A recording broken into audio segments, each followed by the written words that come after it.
On voulait gagner les 3 matchs, c'est sûr. C'est pourquoi on a organisé le tournoi ici. La fédération et l'État ont organisé le tournoi ici. Ça ne s'est pas passé comme ça. On a eu 2 victoires, une défaite.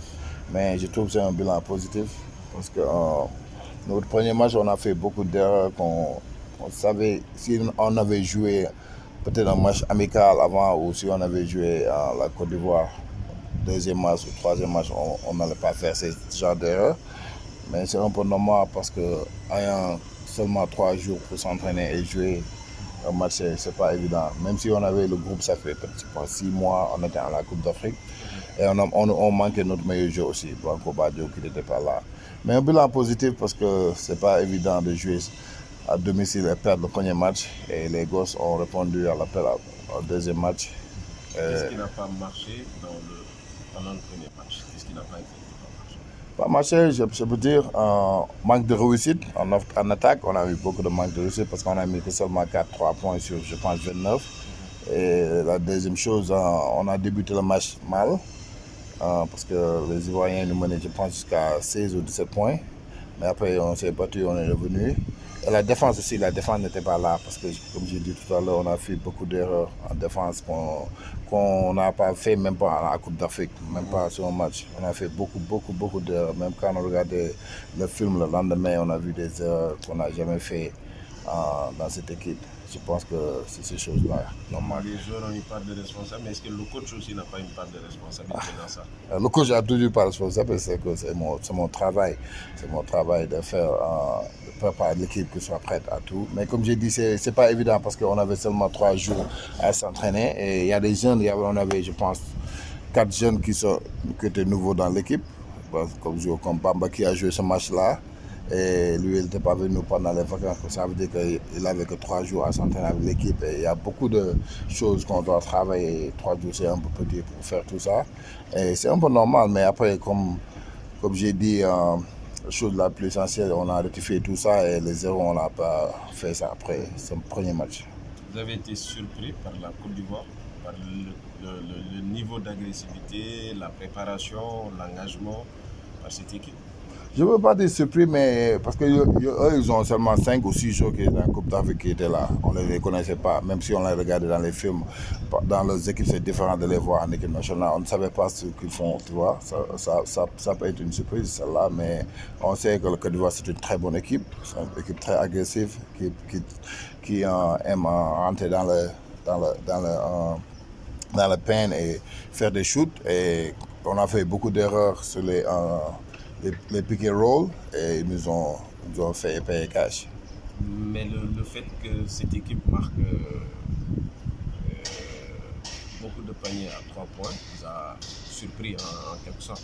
Oui, un peu, hein, un peu, parce que, mais, comme j'ai dit, il y a des joueurs qu'on ne connaissait pas, qu'on n'a jamais vu jouer, tu vois, on ne savait pas, mais tu peux regarder les statistiques et tout ça, mais on ne les a jamais vu jouer, ils ont marqué beaucoup de 3 points, surtout sur la première mi-temps, deuxième mi-temps, on a bien défendu, mais la première, à chaque fois qu'on faisait une erreur, ils nous ont fait payer, ça, c'était un peu surprenant, mais après ça, la deuxième mi-temps, on a bien défendu, et on est revenu jusqu'à 2 points, mais on ne pouvait jamais passer devant. D'accord. Aujourd'hui, finalement, il y a eu 2 victoires, une défaite dans le sens global. On se dit, on est satisfait quand même malgré l'objectif de 3 victoires. Oui, parce que comme j'ai dit, c'est un marathon. J'ai dit aux joueurs, c'est un marathon. Le premier match, on a perdu à domicile, c'était dur. Tu vois que les joueurs étaient un peu déçus sur ça, mais j'ai dit c'est un marathon. Tu vois, on a perdu un match, le tournoi est loin d'être fini. Même à ce moment, on a 2 victoires, une défaite. Le tournoi est loin d'être fini. On a 5 points, ils ont 6 points. On va aller là-bas. Je pense qu'ils vont organiser. On va aller là-bas et il y aura 3 matchs qu'on va aller pour prendre 6 points là-bas et être premier du groupe. Et après, même après ça, il y aura 6 autres matchs qui nous attendent. C'est un tournoi, on va continuer à progresser et espérons pendant les vacances, on aura tous nos jours. Est-ce que ce sera plus difficile d'organiser, de préparer cette fenêtre-là qu'on a dépassée et l'autre fenêtre? Est-ce que l'autre fenêtre sera plus facile à préparer que celle-ci? Je pense bien, parce que l'autre fenêtre, on a du temps, ce sera pendant les vacances, les joueurs ne sont pas dans les équipes. on aura plus de temps à s'entraîner. Je vais s'entraîner minimum 2 semaines avant qu'on joue ces matchs, même 3 semaines à 1 mois si on peut. 1 mois après ça, un peu difficile, mais 3 semaines, tu vois, faut qu'on... Et je vais faire la préparation ici, parce qu'on va aller en Côte d'Ivoire, ça sera chaud là-bas, tu vois. On fait la préparation ici, mais maman, je viens entraîner à Marseille pendant 2 à 3 semaines pour préparer ça. Je pense que ce sera plus facile de se préparer pour ce tournoi-là que le tournoi qui vient passer. La seule chose qui peut être difficile, c'est la forme physique des joueurs. Parce qu'en ce moment, tous les joueurs sont en forme physique parce qu'ils sont en train de compétir dans les équipes. Mais les vacances, tu vois, les joueurs, c'est pas la même forme physique. Mais quand tu as 2 semaines, tu peux être prêt pour jouer des matchs. Malheureusement, ce sera aussi en période de Coupe du Monde de football. Est-ce que vous prenez ça en compte ou pas? Non, j'ai su hier que ce sera la période de Coupe du Monde. Je ne pensais même pas à ça, mais je ne pense pas que ce sera. Parce on va faire ce qu'on a à faire et on va prier pour nos gagner, le Lyon aussi à gagner. On va faire ce qu'on a à faire aussi. Ok. Maintenant, l'effectif, ça reste le même. C'est quasiment le même groupe avec qui vous travaillez depuis un certain temps. Est-ce que vous pensez à renouveler cet effectif-là, ramener du 109, laisser certains partir? On a vu déjà Youssou Ndoye est parti parmi les anciens. Est-ce que vous pensez à ramener d'autres choses?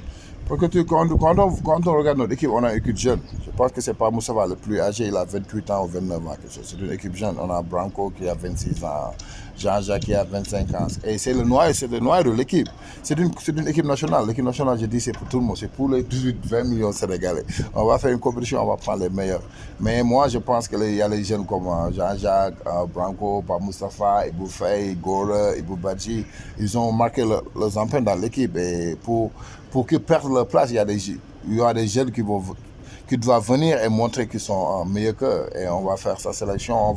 Je vais agrandir le groupe un peu plus parce que parfois, moi, je prends 12, 14, maybe 16. Peut-être qu'on va agrandir jusqu'à 18 ou 20 et voir s'il y a les 6 nouveaux joueurs seront meilleurs qu'eux.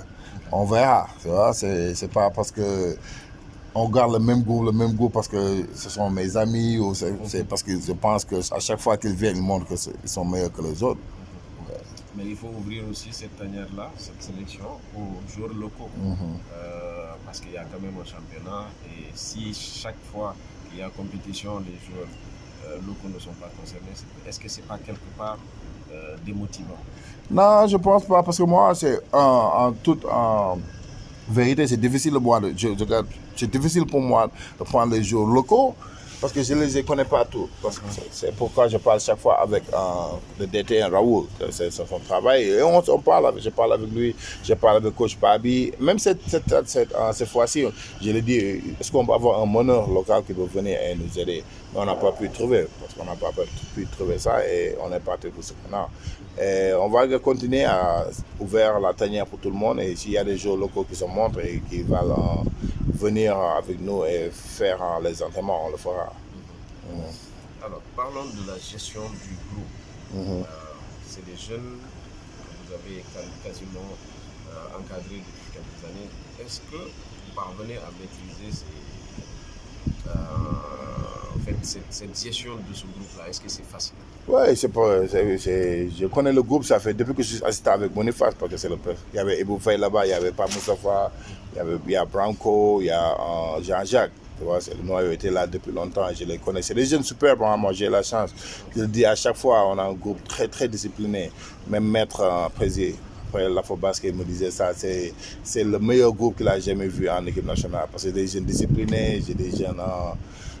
tu vois, qui veulent gagner, qui font tout pour gagner. Et c'est comme l'a fait Branco, mais il a fait beaucoup de sacrifices, les gens ne voient pas, parce que lui, il a joué à Valence, à Baskonia, le jeudi, il a quitté, il est arrivé ici. Le vendredi, il est venu vers 2h du matin, tu vois, il a joué les 2 matchs, samedi et dimanche. Après le match, il a pris un vol et c'est parti. Il y a Ibou Faye qui est venu de la Chine et je lui demandais le trajet de son vol, c'est tellement long. Et il y a des jeunes qui sacrifient, même les jeunes, parfois, ils achètent leur billet, ils achètent leur billet pour venir. Après, peut-être la fédération va leur rendre la monnaie. L'argent, tu vois. Il y a des jeunes qui sacrifient, mais c'est des jeunes éduqués, bien éduqués. Mais si on a un leader, il y a des leaders comme Moustapha qui est top, il y a un leader comme Ibou Faye Branco, les autres joueurs, ils n'ont pas le choix que de suivre ces vétérans-là. Dans la gestion, également, vous parlez beaucoup de Branco comme étant le joueur qui vous fait gagner ou bien le joueur. Est-ce que c'est pas aussi quelque part dangereux par rapport aux autres? Non, parce que moi, c'est pas parce que je dis. Ah, mais tout le monde connaît, hein. C'est notre meilleur joueur, c'est notre MVP. C'est pas quelque chose. On cache. Même les joueurs parlent ça. Hein. Parce que quand on a joué samedi, mais il y avait la chance qu'il n'allait même pas jouer dimanche. Il y avait la chance, il fallait qu'on parle avec l'équipe, on parle avec le coach. Et je veux remercier Amadou Galofal aussi. Il a fait ça, mais il a appelé tout ça et ils l'ont laissé rester. Mais quand j'ai dit à l'équipe, parce que je l'ai dit, il y a de fortes chances qu'il ne va pas jouer. Mais même le dimanche avant le film, j'ai dit Branco va rester. Et tout le monde a applaudi tous les jours parce qu'il connaît. Parce que c'est pas seulement du basket, c'est le genre de type qu'il est, tu vois. Il les aime. Et je pense que les joueurs, c'est pas parce que je dis ça à chaque fois que. Je respecte les autres joueurs aussi. Moi, je pensais et j'avais. J'étais positif qu'on pouvait gagner la Côte d'Ivoire sans Jean-Jacques parce qu'on s'est entraîné. Sans Branco. Il y a Jean-Jacques dans l'équipe, il y a Iboufa, il y a pas Moustapha, il y a des jeunes qui s'expriment bien. Mais comme je disais, même je disais ça à mon père, il me demandait si Branco n'est pas là pour gagner. J'ai dit, on peut gagner, mais c'est difficile de gagner. Parce que je pense que le basket, c'est différent du football. Parce que même au basket, même quand j'étais à Dallas, quand j'étais joueur, si Dirk Nowitzki ne jouait pas, on n'avait pas plus de chances de gagner. Parce que c'est le basket. Mais est-ce que ce n'est pas à vous de trouver l'alternative pour que si Branco n'est pas là, qu'on puisse gagner? Oui. C'est pas de votre rôle. Oui, c'est mon rôle. Parce que si Branco est là, il y a beaucoup de systèmes qu'on change. C'est sûr. On fait ça, il y a des attaques. Si Branco est là, il y a des attaques. Si Branco n'est pas là, on change ça. Et c'est mon rôle et on va continuer à travailler, on va continuer à regarder. Peut-être on aura un autre joueur comme Branco qui va être là. Si Branco n'est pas là, il peut les aider aussi. Est-ce que ce n'est pas plus responsabiliser certains joueurs que d'aller chercher d'autres alors qu'on a les joueurs qu'il faut? Est-ce que ce n'est pas dans le discours? Oui, on peut dire ça, parce que donner la confiance aux joueurs, c'est ce que j'ai fait avec mes joueurs à chaque fois. Je leur donne la confiance dans le terrain, si tu es ouvert, tu shoots et tout ça. Mais les jeux, il y a des. C'est pas seulement le sport, hein, c'est tout. Il n'y a pas l'égalité. Il y a des joueurs qui sont plus bons que les autres. Et moi, en tant que coach, et les joueurs, même le staff, on sait ça. C'est pas quelque chose qu'on cache. Mais c'est normal qu'on ne peut pas. Si Branco n'est pas là, on ne peut pas gagner. On n'a pas cette. On n'a pas cette mentalité, on a la mentalité, même si Branco n'est pas là, on peut gagner, on va travailler pour gagner. Même la Côte d'Ivoire, on pouvait les gagner, on était là, on a fait beaucoup d'erreurs. Si on minimise les erreurs là, à moitié, on les gagne. On les a laissé marquer 16 points à lancer franc en 4e quart-temps. Si tu fais ça à l'équipe, il y a beaucoup de fortes chances que tu vas perdre. Maintenant, le prochain, c'est en juillet. Qu'est-ce que vous souhaitez avoir pour préparer sérieusement ou bien convenablement cette fenêtre-là? Match amicaux, préparation à Dakar, c'est déjà acquis. Combien de temps? Comme j'ai dit, minimum 2 semaines, même 3 semaines. 3 semaines, si on peut faire ça, ça va bon. J'ai dit ça au jour après le match. Je l'ai déjà parlé au jour après le dernier match contre le Congo. On fait une bonne préparation de 3 semaines. Si on fait ça, on aura beaucoup de chances à gagner. Espérons tout le monde sera apte, tu vois. Tout le monde, il n'y aura pas de blessés, tout ça. On va avoir Mendiaye, si on a Mendiaye. On a le jeune là, Mohamed Faye qui est à Paris, tu vois. Peut-être Mohamed Gueye qui est à Atlanta qui peut venir. On aura une très très bonne équipe et faire une bonne préparation. Même comme tu l'as dit, essayer de voir un match ou 2 matchs d'entraînement avec, on verra. Il y a d'autres équipes qui joueront peut-être dans autres fenêtres comme on l'avait fait, ça fait quelques années avec le 4 vert. Avant de partir, ce sera bon pour nous. Ok. Ça se passe comment personnellement en G-League? Moi, alhamdoulilah, parce que cet été-là, c'était pas si j'avais la chance d'aller en NBA. Je parle avec beaucoup d'équipes, mais ça n'a pas marché. Mais parfois je dis, le bon Dieu, il sait ce qu'il fait. Parce que si j'ai eu un contrat NBA, je ne serais pas là en mois de février. Parce que le NBA, il ne blague pas avec ça. Moi, je veux qu'on se qualifie en Coupe du Monde. Et chaque fois que je viens ici, je suis content d'être là et je suis content d'être avec l'équipe, tu vois. Et en J-League, j'aime bien, ça se passe très bien. Cette année-là, notre équipe n'est pas aussi bonne que l'année passée, mais ça va. Parfois, c'est bon en tant que coach de faire, c'est traverser ces difficultés en tant que coach et ça de continuer à travailler et d'améliorer. L'objectif, c'est quoi cette année? Avec le J-League, on va gagner la coupe. Parce qu'à cet instant, on est 10e et c'est les 8 premiers qui vont aller à playoff. Et en ce moment, on est en train de bien jouer parce qu'on a gagné 3 matchs d'affilée. On va continuer à se lancer et quand je rentre, on va continuer à travailler pour essayer d'être en playoff et de gagner la coupe. Inch'Allah. Et l'année prochaine en NBA, finalement? Ouais, Inch'Allah, on va voir, même si j'ai rush à J-League, mais c'est pas grave, parce que moi, la mentalité que j'ai, c'est différent de beaucoup de gens qui coachent, tu vois, pour eux, la NBA, c'est NBA. Moi, j'ai joué à NBA pendant 12 ans, alhamdoulilah, j'ai coaché là-bas pendant 6 ans, alhamdoulilah, c'est pas parce que je dois être en NBA demain, si je vais avoir un NBA, c'est pas grave. Même je regardais le calendrier, parce qu'on doit jouer en juillet, août et février. Si j'ai pas un billet, j'ai un J-League, en février, je pourrais venir coacher. Je regarde ça comme ça. Hein. Ça me fait quoi de voir aussi un collègue sénégalais, Chassar, revenir coacher l'équipe nationale du Sénégal? J'étais content quand j'ai eu la nouvelle parce que Chassar, même moi, il m'a coaché en équipe nationale. Parce que c'est Adidas qui était le coach principal, il était assistant coach. Tu vois, on se connaît, il venait aux États-Unis à beaucoup de fois, on s'est vu aux États-Unis. C'est un gars bien, même quand on préparait le match contre la Côte d'Ivoire, il m'a appelé, il m'a dit beaucoup de choses parce qu'il a joué contre la Côte d'Ivoire en afro-basket avec Rwanda. C'est un technicien, c'est beau à voir parce qu'on a besoin de ça. C'est un Sénégalais, il faut qu'il revienne à la maison, à la source et pour aider notre équipe nationale féminine à se qualifier. Comment ça se passe entre vous techniciens sénégalais, entre vous sénégalais techniciens? Moi, j'ai aucun problème avec personne. Je parle avec Chersa, je l'ai vu, on s'est parlé, comme j'ai dit, il m'a appelé par le Côte d'Ivoire. Après le match, je l'ai vu, mais parfois c'est le temps, on n'a pas le temps, surtout quand on est là-bas avec les matchs et tout ça. Peut-être ça fait un peu plus de temps, on ne s'est pas parlé avant que je suis là. Les autres aussi? Oui, je parle avec tout le monde, à chaque fois. Pabi Gay, Amadou, c'est dans mon staff, on n'a pas de problème. Mais, you know what I mean? My guys, man. Et les autres aussi, tous les techniciens, même le Sidi Sall, là, je parle avec lui. Le Sidi Sall qui est aux États-Unis, on se parle. Et même Gorgui, qui est membre de la fédération, on se parle à chaque fois. On essaie d'améliorer le basket parce que nous tous, on est Sénégalais et l'objectif, c'est d'améliorer le basket sénégalais et aller de l'avant. Les conditions sont réunies maintenant, il n'y a plus de problème, ça va maintenant? Non, maintenant ça va. Je suis là à l'hôtel avec. Non, maintenant ça va. Maintenant ça va. Il n'y a plus de problème parce qu'avec nos billets, on a reçu ça à temps. Tous les jeunes ont reçu le billet. Il y a même des jeunes qui voulaient même changer le trajet. Ils ont changé ça sans problème. Et je remercie la fédération, je remercie le ministère, madame la ministre et tout ça. Ils sont en train de faire un bon boulot pour nous accompagner. Tout ça. Et le public aussi. Ouais, le public, mais comme j'ai dit, le Sénégal aime le sport. Le Sénégal aime le sport parce que quand on a gagné la Coupe d'Afrique de football, on était aux États-Unis, mais on regardait les vidéos, les gens étaient dehors. Même nous, quand notre match là, quand on allait là-bas, on arrivait là-bas à 19h. Il y avait même pas, on n'avait même pas coupé le jeûne encore, mais il y avait tellement de monde dehors. Pendant le match, on me disait il y a plus de gens dehors qui sont dedans, tu vois. C'est pour ça, si on continue l'engouement qu'on a là, je pense qu'ici on organise en août ou en février, on peut faire ça à Dakar et on peut remplir la salle.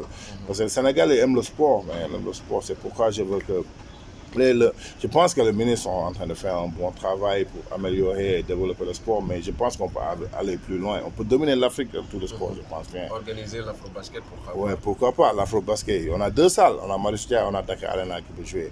C'est tout ce qu'on a besoin d'organiser ça. En 2029, espérons qu'on pourra organiser ça et gagner ça, Inch'Allah. Et faire la parade, quoi. Oui, il faut.